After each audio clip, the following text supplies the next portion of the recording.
আসসালামু আলাইকুম আপুরা ভাইয়েরা, কেমন আছেন? ভালো আছেন? আজকে করতেছি ডিম দিয়ে আলু দিয়ে রান্না করবো। ডিমটা একটু বাজে নিতে তেলের উপরে।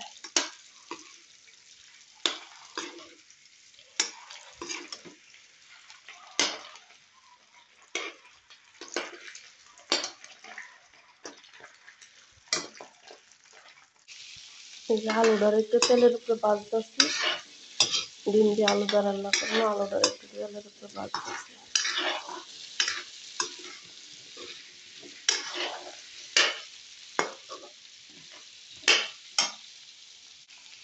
এই যে ভাজতেছি আলুটারে, আলু ভাজা কাঁচা এসে তেলের উপরে একটু বাজে নিতেছি।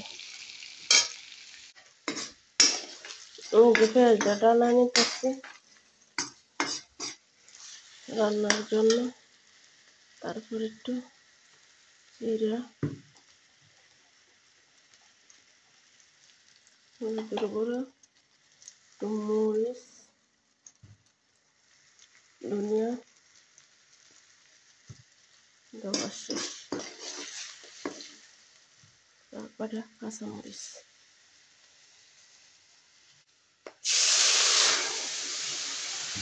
মশলাটা ভালোভাবে কষানো নিলাম।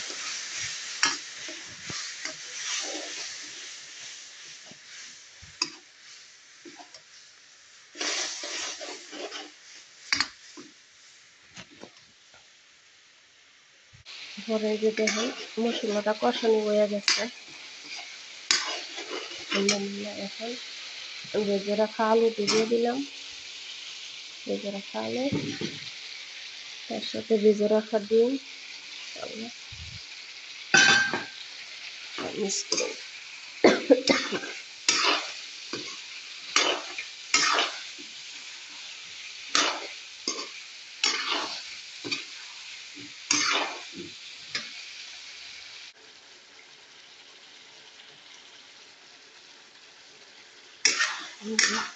এখন একটু কষানো হয়ে গেছে।